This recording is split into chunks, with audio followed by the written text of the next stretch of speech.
imposto, uma alíquota pequena, que é, inclusive, a filosofia dessa contribuição previdenciária. Mas não combinaram com os russos, como costuma dizer André Sadi, e aí o Jair Bolsonaro chiou, Maria. Chiou, Otávio, queria... Valdo, a sensação é que o governo ainda não é uma equipe, né? Não é uma equipe, não é todo mundo ali jogando com a mesma tática, todo mundo com o mesmo objetivo. Essas idas e vindas aí, então a gente, até mesmo os ministros que teoricamente teriam carta branca, né? Uma delas seria o posto Ipiranga, quer dizer, em tese ali a área econômica estaria blindada de interferências políticas, né? E nesse caso, por exemplo, a gente viu nesse fim de semana nem propaganda, publicidade do Banco do Brasil tem carta branca. O banco não tem nem autonomia quando o discurso era de que Mas recuaram, né? Tiveram que recuar. Não é nem recuo, né? Porque a lei não permite o que o governo está pensando fazer. Tem um aspecto legal, mas depois o Bolsonaro disse que manteve, mais ou menos, que era necessário e a propaganda não essa foi caçada. Né? O presidente do Banco do Brasil, Rubens Novais, que assumiu dizendo que o banco estava livre de interferência política, deu uma entrevista concordando com o presidente, dizendo que a propaganda não retratava pessoas comuns, normais, aliás, pior ainda, pessoas normais, não sei exatamente o que seria. E com relação ao bate-cabeça, nesse caso da publicidade, como realmente está na lei das estatais, não poderia haver mesmo essa interferência, mas chamou a atenção que o secretário de governo, o Santos Cruz, teve que se manifestar para dizer exatamente isso. Então, eu acho que fica de novo aquela sensação assim... Não é um time ainda. Cadê o discurso homogêneo? Tem uma certa tensão, né? O próprio Sérgio Moro, que era outro ao lado do Ipiranga, que teria carta branca, também foi desautorizado na nomeação de uma suplente por um conselho que não teria ali poder de decisão nenhum. Enfim, o governo ainda precisa de unidade. E talvez seja, como se diz assim, um organizador desse governo. Mais uma vez, seria o papel ali da Casa Civil, né, Valdo? Geralmente é o papel da Casa Civil, né? Você tem toda a razão, Otávio. Primeiro realmente isso você concede carta branca, mas depois essa carta branca não é tão branca assim. Você acaba colocando limites. E acaba, na verdade, quando o presidente diz que um assessor seu tem carta branca, é um risco muito grande, porque ele sabe claramente que aquele seu assessor pode tomar uma decisão com a qual ele não vai concordar, e ele vai acabar, a opinião que vai acabar prevalecendo é a dele. Então, essa história de que o presidente concede carta branca total para assessor, realmente isso não funciona e a gente está vendo isso na prática, como você enumerou, isso acontece. E, além disso, esse governo também, ainda como está em início, ninguém ali tinha muita experiência com um cargo executivo, mostra, de certa forma, um desconhecimento de regras, né? E tomar medidas de forma impulsiva. Nesse caso do Banco do Brasil, quando decidir, a partir de agora, toda a publicidade mercadológica das estatais tem que passar pela Secretaria de Governo. Qual que é o melhor caminho? Será que eu posso fazer isso? Então, antes de eu anunciar a medida, eu convoco o meu subsecretário de Assuntos Jurídicos e vem cá, isso aqui tem embasamento legal? Exatamente para você evitar essas idas e vindas, mostrando que o próprio governo desconhece as suas regras, desconhece as suas leis, né, que tem que seguir. Agora, o que eu ouvi nos bastidores é o seguinte, tudo bem, não vai poder mais submeter a Secretaria de Governo, mas o recado foi dado.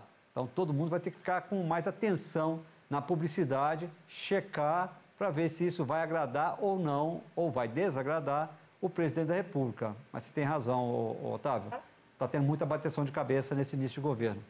Agora, Valdo, em relação a essa proposta ainda da CP, da contribuição previdenciária, acho que um problema dentro de um contexto de reforma da Previdência é o seguinte, você vai deixar de ter o tempo de contribuição, ou seja, pessoas que contribuem para a Previdência Social não contabilizarão mais tempo de contribuição porque essa contribuição não existirá mais.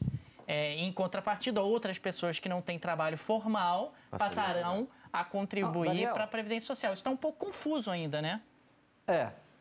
Isso ainda não se sabe. Voltando só na contribuição previdenciária, eu acho que você tem toda a razão que o modelo pensado pelo Marcos Cintra tem todo sentido, principalmente nessa nova era de relações trabalhistas que estão mudando completamente e por isso, inclusive, né, Daniel, a arrecadação da Previdência está em queda, né?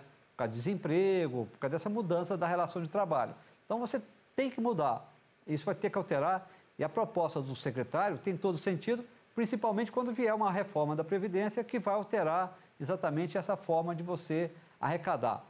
Agora, o problema nesse caso é que você mexe em pontos delicados. Eu concordo, não devia ter isenção para igrejas, mas o presidente da República acha que deve ter. Então, isso é que gerou esse desencontro nesta segunda-feira. Olha, nós... Eu acho que tem uma questão aí que é o seguinte, novo imposto, e não é novo imposto, é substituição de imposto. Sim. Eu acho que tem um ruído aí na comunicação que é o que está pegando tudo. E lógico, a questão da igreja claramente é uma questão política. O presidente foi apoiado por parte das igrejas e os líderes religiosos não querem nem pensar em pagar imposto. Então, na verdade, eles poderiam estar falando exatamente, ou talvez estejam falando a mesma coisa, porque o que o presidente falou nas redes sociais, não terá um novo imposto, e, de fato, na visão do Marco Sintra, não é um novo imposto, é uma substituição de um imposto para o outro, e o presidente falou, não terá taxação especial para a igreja, e não houve nenhum momento naquela entrevista o Marco Sintra falando da questão das igrejas, né? Salvo engano. Na prática, o que ele está dizendo é que todas as transações passariam a ser tributadas. E aí Inclusive o que incluiria... Incluiria essas ações. Ele fala que, inclusive, das igrejas pagariam. E convenhamos, né? Esse pano de fundo das igrejas, que foi o ponto abordado pelo presidente no seu pronunciamento, está mais do que na hora, talvez, da sociedade brasileira rever isso. Por quê?